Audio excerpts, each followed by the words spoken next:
Okay, so here we are tonight, and we wanted to give space to make sure to address some of the challenges and intentions of what came up and what folks had posted. And for those of you that don't know me, my name is Tiffany Brown, and I am a foster-adoptive parent here in Colorado.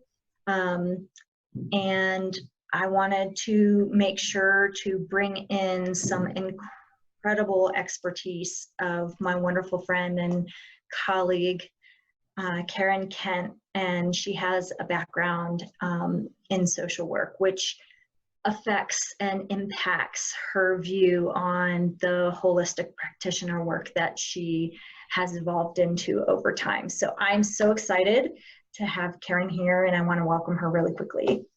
Oh, Tiffany, so great to be with you and be part of this experience and support for this special group of families and children starting the school year, but also just in terms of the Foster-Adopt care community. Thank you. Yeah. So Karen and I spent a little bit of time kind of going through the submissions and seeing if there were some common themes that we might be able to address tonight. And it really feels like we're trying to sit in love.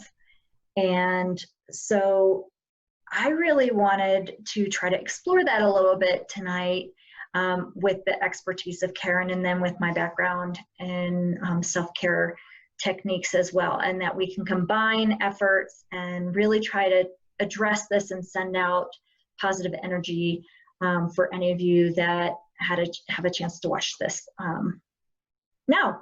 So one of the things that I was thinking of, and one of the challenges that came up, was in relation to a fear of our kiddos not feeling loved when we're dysregulated. And as we are in this incredibly stressful time ourselves, trying to figure out all the back to school stuff with COVID, with trying to figure out what's going on with any strategies that we need. Are we at home? Are we at school? Who needs to be in on the care? How's that going to work? Our kids that are sensory having to wear masks.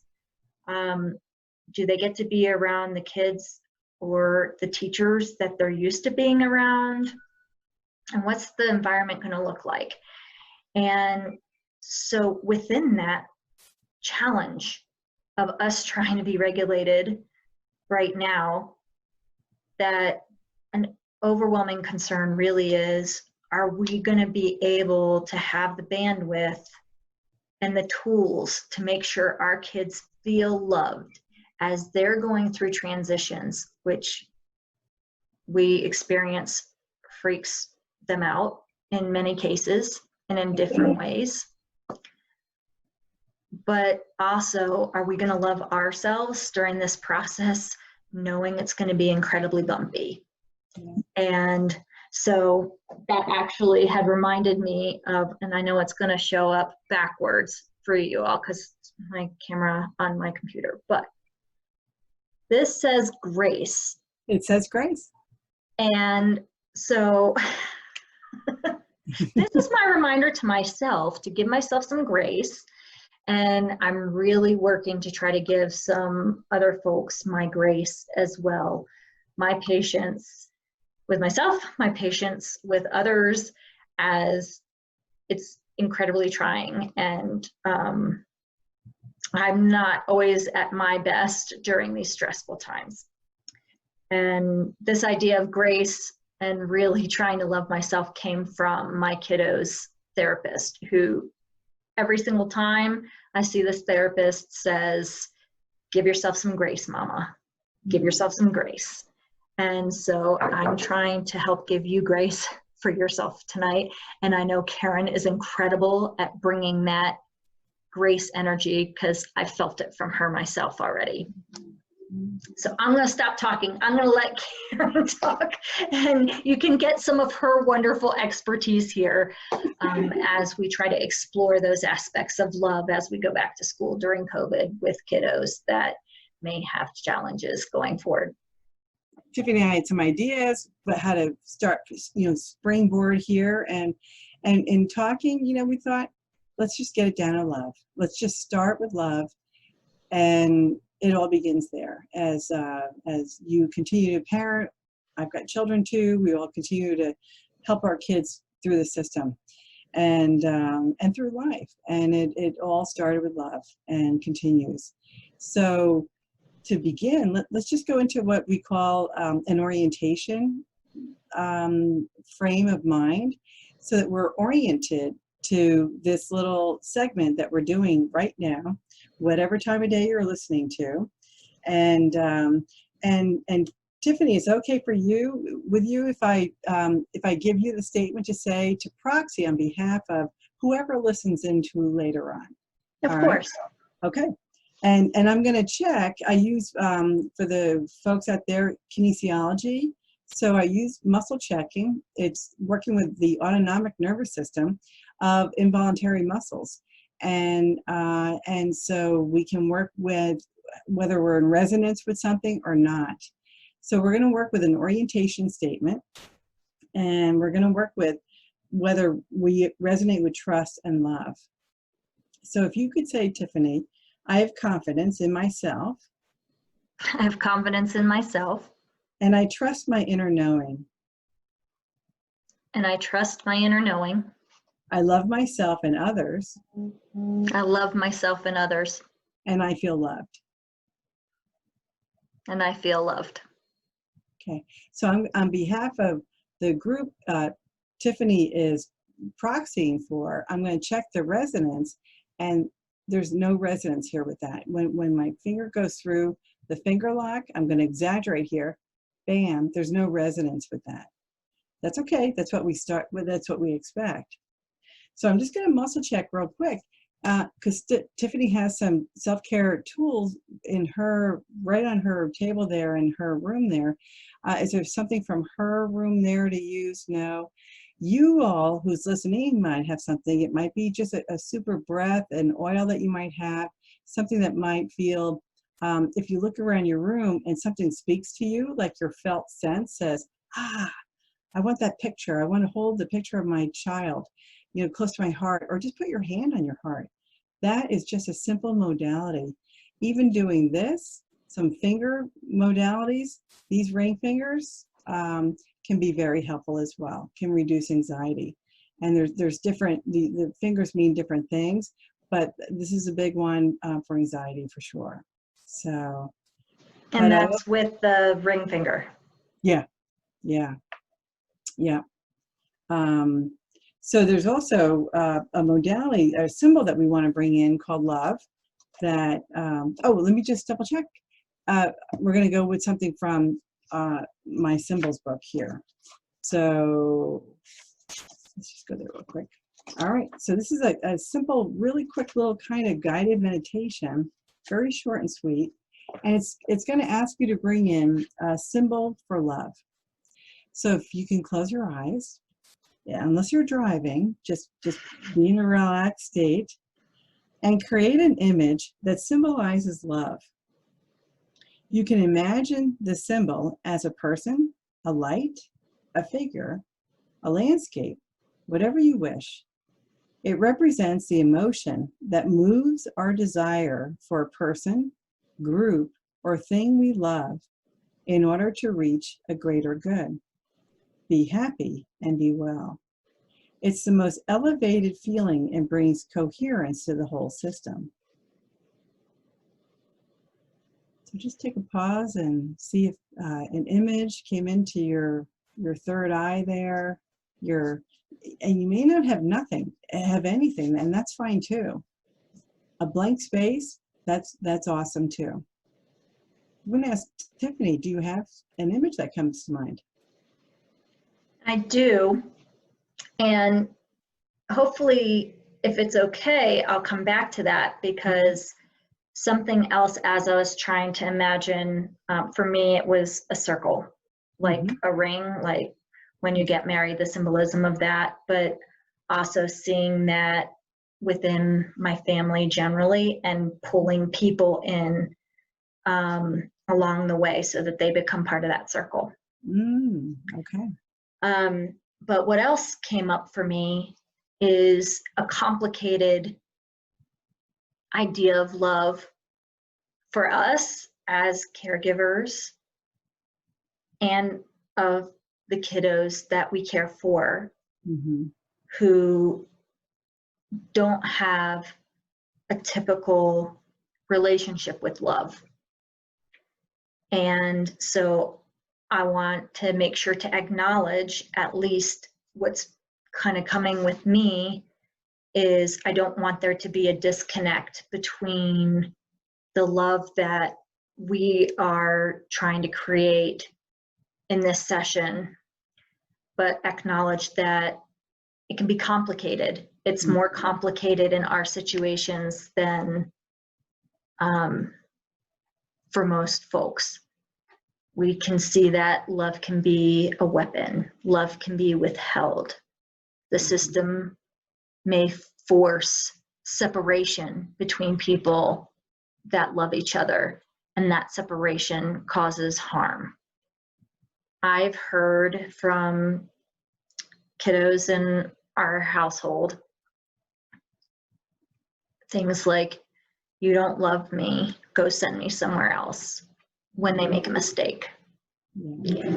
Saying things like, "I can't love you," or having some version of a push-pull with us as Foster-Adoptive parents, because that means for the kiddos that we care for in their minds and in their hearts that they're making a choice between loving you as their current caregiver and their bio parents.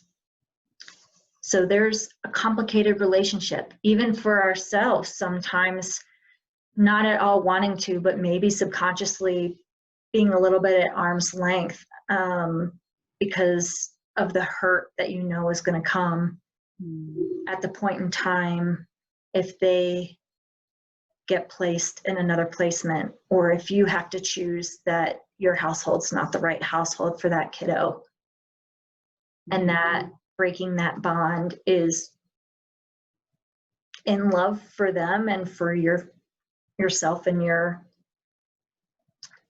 other family members,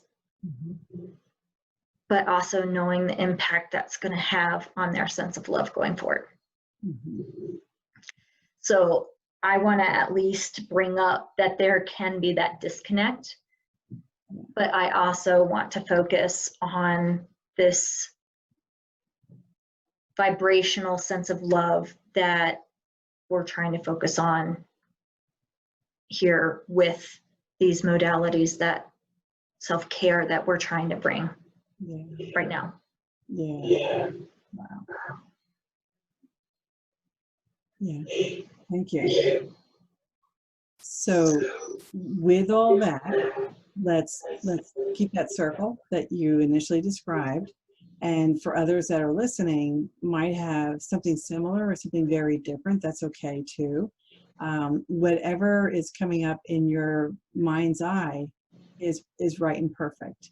And the next part of this can fit into this as well, you know, in terms of help transforming that and integrating it and bringing this image of love into your heart and mind, and your partner if you're with someone too, and your child. So the next part is, if you like, you can put your hand on your heart, and I have a little script for you to say out loud, Tiffany, again proxying for those who are listening to your image, and this will work for everybody else as well. So if you could say, "Now I see you." This is your image of love. Okay. So now I see you. Now I see you. And acknowledge what you are. And acknowledge what you are. And what you represent. And what you represent. Love. Love. You are the emotion You are the emotion that moves our desire that moves our desire for a person, group, or thing we love for a person, group, or thing we love in order to reach a greater good, in order to reach a greater good, to be happy and to be well. to be happy and to be well. You're the most elevated feeling, You're the most elevated feeling, and you bring coherence to the whole system. and you bring coherence to the whole system. This is why I now choose to take everything you give me This is why I now choose to take everything you give me. I am nourished by you I am nourished by you, and do something good with this. and do something good with this. I give you a place in my heart I give you a place in my heart and honor you. and honor you.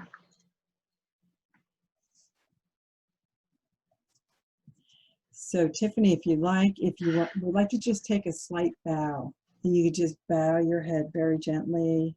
You do a bow like this. And this reverence of bowing represents honoring and accepting love with everything it is and everything it gives you.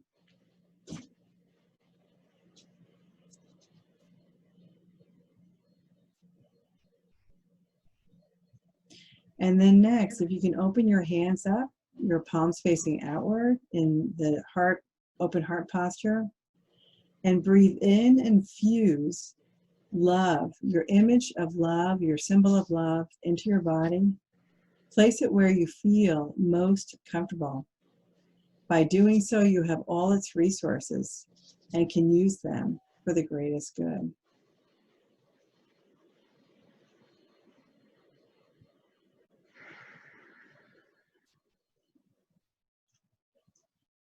So this part's complete, but I'm getting the insight, Tiffany. I'm seeing your ring again. This circle that you're talking about. Has that shifted, or you were going to come back to it even earlier? You said. Yeah, How's your image? my image feels strong, and it's kind of like a reverse sun, so to speak, that's a little bit tilted, swirly. I don't know what you all are visualizing, which will be totally different than what I'm visualizing. Right. But right. I'm visualizing kind of like a sun where, you know, instead of spokes out, it's like curved in a way also, but instead it's drawing people into the circle rather than shooting something out. It's like drawing people into the circle. And I know this is going to sound like a really weird representation, but even wearing my Lilo and Stitch shirt today, and a lot of us probably have thought of the meaning of Ohana from Lilo and Stitch. And for me right now, also the little O in the Ohana is coming up for me. You know, we see family, we live family differently, and here Ohana means family, and family means nobody gets left behind. And that, just for whatever reason, I just had a link there. So I really, as you all are doing this yourselves, would love to know what connections you're making, because they're going to be totally different than mine. I know that. But what connections are you making as you think of love? Yeah. We'd love that feedback. Definitely. Yeah. Yeah. And you mentioned you have rose quartz? Yes. Yes, I do. So one of the self-care modalities that some of you have seen me use before at CSFPA stuff or doing my other webinars is that I use gems to help. And rose quartz is specifically useful in helping with self-love. And so I'm just gonna kind of hold on to it for a minute. Is that something that is coming to you, Karen, as being needed right now? Yeah, Thank you. And from what I remember, I think it's associated with the heart chakra, rose quartz, pink is, and it's also associated with unconditional love. Yep. Yeah. And So, we have to work harder in some regards to be unconditionally loving in a very unusual way, because we're told to some extent how to love, when to love, who to love. We get some choice in it, but also really giving grace to the biological family members who have maybe not been able to show love in an appropriate way. So yeah, I can feel it warm right now. When I felt it, I can't have you feel it. I wish you could feel it, but when I picked it up, it was cold, and right now it's warm. Beautiful. You know what? Also, the palms. If any of the folks listening are familiar with the chakras, the palms are a sub chakra of the heart. So, heart chakra being obviously in the heart space, but the palms of the hand are also sub chakras of the heart. So, but you're connecting with the energy and the vibration of the gem. Also, it's beautiful. Yeah. Nice. So if anybody is feeling like a little blocked right now, you know, as we close, just you know, look around your room. It might be to look at your own, you know, family system, your child, a flower, walk outside, get your feet in the grass. Gosh, definitely drink water. Also, you know, some good things to tea. What's that? So this is something that makes me happy, and it's a self-portrait by a kiddo that's been in my house, and it makes me so happy. I just love it. Yeah, that's great. That's a great drawing. Yeah, nice. But take care of yourself, and be in love. Be of love. Yeah. I just thought of something. So for folks that are like, how in the world, like, how would I even use gems? This just occurred to me. I have a water bottle that has rose quartz in it. It happens to already be empty today. Obviously, I needed the rose quartz earlier and didn't realize it so clearly.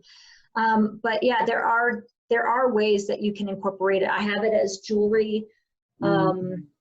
There are ways to incorporate it easily as well that's not so obvious. Yeah, nice. Awesome. Well, thank you, Tiffany. What a wonderful way to spend time with you and support. Anything else that coming to you to share before we end? Nothing else is coming to me. I think probably the biggest thing is anybody who's watching, I hope that you know that you are loved. Yeah. Even when the behaviors don't show it. Yeah. Even when our own doubts are not there to show us how important, but we are loved and we are loving even in our imperfection. Yeah. Beautiful. And I'm so grateful that Karen was able to reach into her toolbox to find ways to help us in simple ways, in somewhat passive ways, to be able to generate this feeling of love, to have it sink in different ways for us. Nice. So thank you, Karen. Yeah, blessings.